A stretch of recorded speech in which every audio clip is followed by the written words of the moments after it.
Suchoj 3031 je vlastne pokračovateľom Suchoja 26, už sme dneska o tom rozprávali, prečo vzniklo lietadlo Su-26, Su-29, Su-31, preto bolo vlastne požiadavok politikov sovietských, pretože ich urážalo to, že na svetových súťažiach porážali československé lietadlá. Takže konštrukčná kancelária dostala za úlohu vyrobiť lepšie lietadlo. A to už sme vraveli, že to lietadlo, na to lietadlo, aby bolo ľahké, aby malo tie svoje výkony, aby malo lepšie výkony, tak boli použité kozmické materiály, kevlar na krídlach, uhlíkové vlákna a tak ďalej.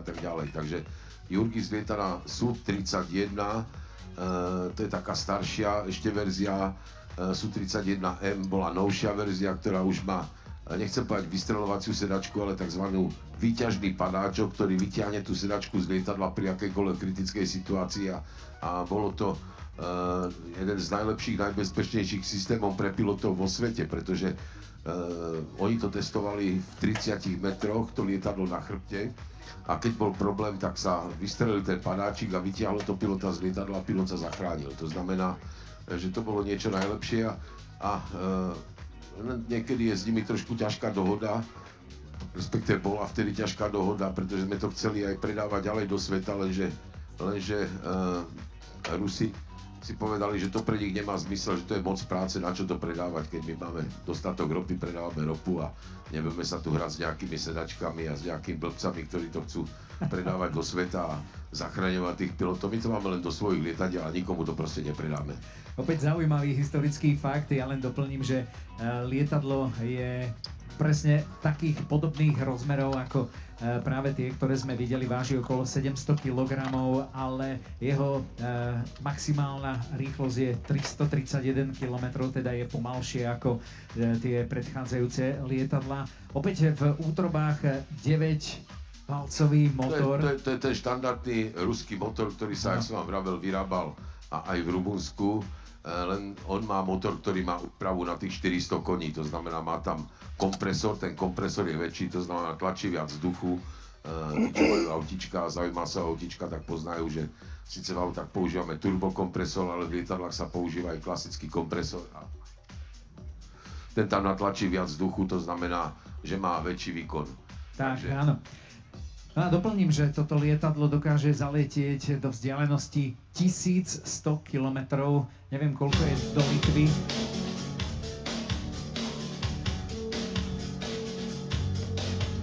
No a lietadlo máme vo vzduchu. To bola taká ukážka. Ono aj s tým piestovým lietadlom ide urobiť Cobra, to znamená, hneď po štarte sa zavesil na vrtuľu a postavil sa do vertikály. Takže Jurgis Kairis je znovu tiež veľmi skúsený pilot. Je to trošku iné lietanie, než čo ste videli u Zoliho Vereša. Každý má trošku iný štýl, iné predstavenie toho airshow a zase on sa snaží využívať vlastnosti toho lietadla, ktoré má. To znamená, to lietadlo dokáže, pretože má väčšiu vrtuľu, tak dokáže viac zavisieť a vlastne na tej vrtuli a manevrovať na nižších rýchlostiach. Takže Jurgis sa snaží využívať vlastnosti toho lietadla a preto to airshow vyzerá trošku ináč. No a ak by ste chceli vedieť, kto je Jurgis Kairis, pilot tohto lietadla, tak myslím si, že asi najzaujímavejšou informáciou bude tá, že v máji oslavil 72. narodeniny. Úctyhodný vek. Drží sa veľmi dobre, vyzeral veľmi dobre, ako fakt fyzicky v dobrej kondícii, takže je vidieť, že mu záleží na tom, aby ešte niečo mohol ukázať. A pozrite sa, jak to hrdine predvádza v malej výške, odtlačil si z polohy na chrbte a teraz roztočil lietadlo v autorotácii. To už viete, čo je to autorotácia, kedy to lietadlo rotuje okolo pozdĺžnej osy, ale autorotačný kopaný výkrut, ale pritom na jednom krídle stratil vztlak a to druhé krídlo má vztlak a otáča ho. Takže Takže to už všetko vy ste sa za dnešný deň naučili a naučili sme sa to spoločne. Za to vám ďakujem, že ste ma počúvali, no a že ste to vydržali s nami. Tak ja verím, že ešte zaujmeme informáciami o tomto pilotovi, pretože vlastne hneď ten prvý akrobatický kúsok, ktorý on urobil, tak ho vlastne urobil historicky prvý so športovým lietadlom. Ten rekord mu už nikto nevezme, alebo toto prvenstvo. Ja teraz, aby som neklamal, lebo som sa neplietol, tak myslím, že Kobru robili ruskí piloti na stíhačkách a myslím, že to bol Frolov, kto urobil na MiGu 29 Kobru ako prvý a bolo to na nejakom airshow v Paríži a ja ten Frolov preškoloval na 29 apropo. Takže, za to ty si to tak pamätáš dobre. Takže myslím si, že to bol Frolov, kto urobil prvú Kobru a potom dneska ju lietajú tí piloti nie úplne bežne, ale dokážu to zalietať. Takže teraz si nám Jurgis trošku nastúpal, nabral nejakú výšku, tú dybovú clenu za sebou má fakt slušnú. Krásne mu to kreslí na tej oblohe. Nádherne. Tak a ja vám chcem naozaj prezradiť ešte niekoľko zaujímavostí z leteckej kariéry tohto pilota, pretože Kairis je špecialista práve na to, o čom sme rozprávali v súvislosti s Red Bull Air Race, na podlietavanie mostov. V roku 1999 s lietadlom Su-26 v priebehu 25 minút podletel postupne 10 mostov cez rieku Neris vo Vilniuse, vo svojej domovine. A z toho 4 mosty napríklad majú podletovú výšku len 6 metrov. Ja si myslím, že niekto sa nám tu snažil namalovať srdiečko a niekto sa nám tu snaží namalovať smajlíka. Smajlíka, presne tak. No. Prekrásne. Tak toto sa mu podarilo. A toto sa mu podarilo namalovať na smajlíka, takže zatliskajme smajlíkovi. Je pravda, že trošku fúka vietor, takže ten dym sa trošku rozpadá, ale chvíľu sme tam toho smajlíka videli, teraz už to je taký trošku naštvaný starec, že? Áno.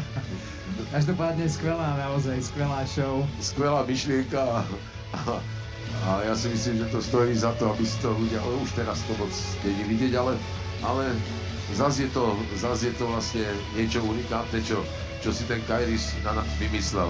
Namalovať proste na oblohu smajlíka.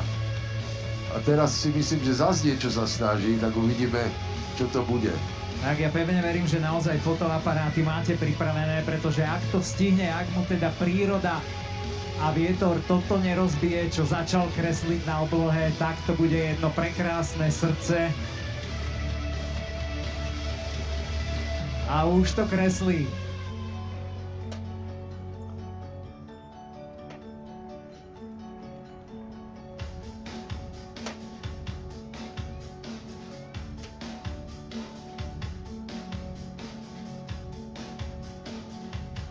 Áno. Tak toto si zaslúži potlesk, aj keď on ho nemôže vidieť ani počuť, ako tlieskate. Neuveriteľná show, naozaj. Toto všetko 72-ročný litovský, naozaj legendárny aj testovací pilot. A ešte tam hodí ten šíp. Ešte Amorov šíp, samozrejme, cez to srdce. Tak, dedek jeden. Doslova. Nezbedný dedek.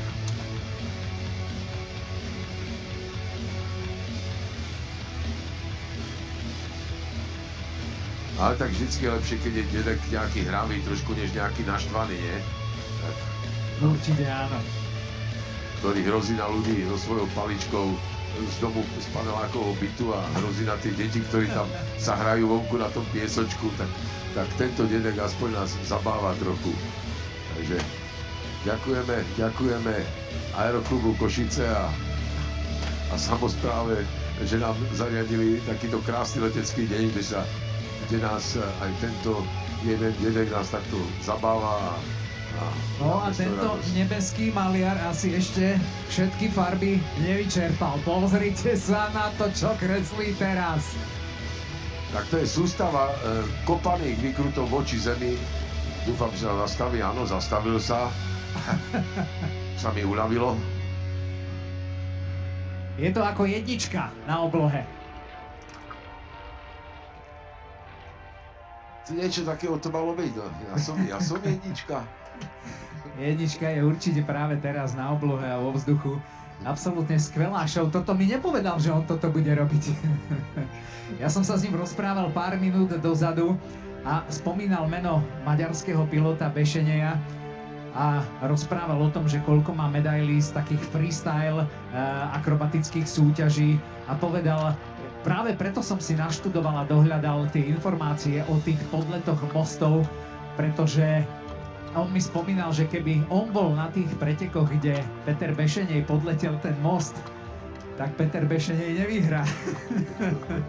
Tak on bol vždy trošku tak súťažil s tým Petrom Bešením, kto je lepší a kto je väčší airshow pilot. A ja si myslím, že je vždy ťažké povedať, ten je lepší alebo ten je lepší. Jednoznačne Bešení má vo svete veľké meno, pretože lietal závody Red Bull Air Race. Jasné. A to znamená, má svoje meno, ale Jurgis Kairis má tiež svoje meno a každý je iný, nikto nie je stejný, takže tak jak Zoltán má svoje meno, jak má Flying Bull svoje meno, každý vie trošku niečo ináč a lepšie a myslím si, že nebude treba hovoriť, že ten je lepší alebo ten je lepší. Každý má proste svoje a dokáže urobiť svoje. Aj tie lietadlá, Peter Bešení lieta na Extre a to je iné lietadlo, to ste sami už dokázali rozpoznať, že má trošku iné parametre než ten Suchoj, tým, že má veľkú vrtulu, fakt dokáže lietať aj na malých rýchlostiach a veľmi zaujímavo, ale aj keď ste videli lietať našeho Honzu Sobotku s 29, čo je hodne nemotornejšie lietadlo, tak ste videli, že aj on na tom dokáže predvádzať nádhernú akrobáciu a ten pád, ktorý robil vlastne výkrut dozadu cez ten mrak, ktorý si spôsobil sám, tak ten bol unikátny. Takže každý pilot dokáže niečo a zatiaľ som nevidel, že by niekto urobil niečo úplne stejné. To znamená, keby ste si každé vystúpenie natočili, tak ani jedna figura nie je úplne stejná u žiadnych z týchto pilotov a o tomto je to airshow.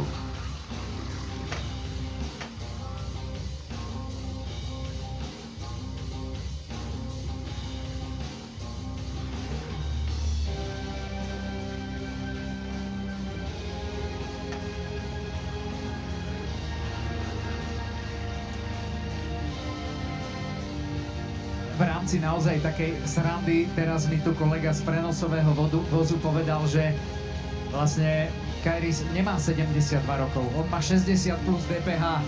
On má 60 plus DPH. Takže je to mladík, matematicky to sedí, je to naozaj...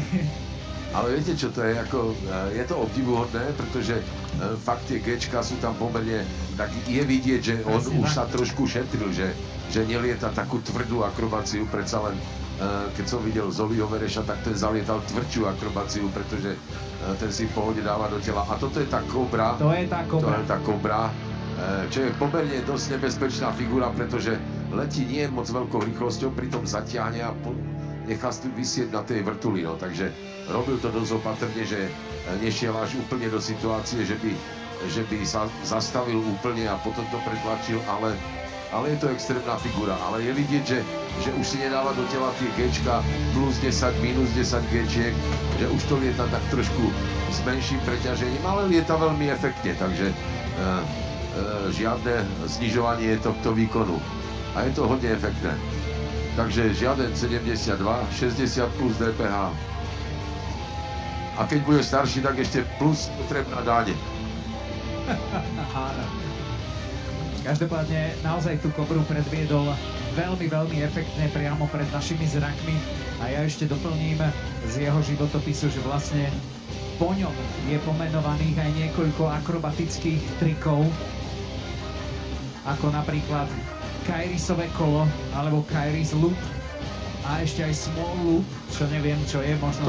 To je, jak som ja povedal, že dneska to, už si teraz nepamätám presne, kto to letel, ale letel to aj z Oliver Ash, na tej malej rýchlosti, že urobil také malé kolečko úplne na vrchu, pamätáš si? Áno. Že sa tam prevrátil, ako by som povedal. Dopredu sa prekopil. Áno, a toto vlastne, s týmto začal Kairis, takže on má vo svojom, jak to nazvať, repertoári.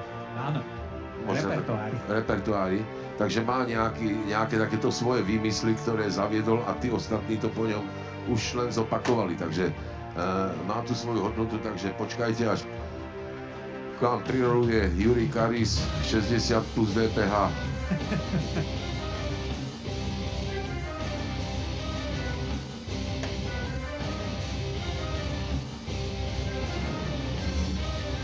Takže ešte pre nás, čo už sme staršie ročníky, tak vidíte, že netreba sa vzdávať, že stále sme mladí a dokážeme minimálne baviť svoje vnúčatá a niečo pre nich urobiť, keď takýto Jurgis Kairis 60 plus DPH zabáva nás všetkých. Tak a ešte trošku kozmetickej vložky, ako si povedal. Kozmetickej vložky pre dámy. Keďže nám tu poprášil s tým parafínovým olejom.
Absolútne skvelá show a dnešný prvý deň leteckých dní Košického kraja ani zďaleka ešte nekončí, pretože ešte pred nami je pripravené vystúpenie jednej leteckej skupiny, vlastne tej, ktorá si môže povedať, že bude lietať na domácom nebi, pretože nás čaká vystúpenie Retro Sky týmu. Predtým máme ale opäť povinnosti tej civilnej leteckej dopravy. Opäť odtiaľ nevidím celkom dobre na letisko.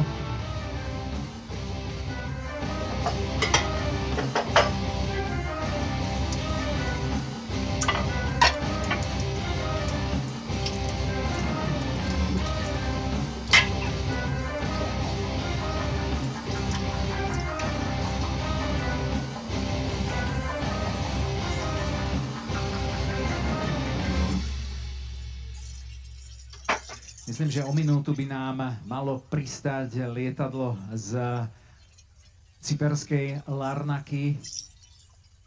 Mal by to byť Airbus A320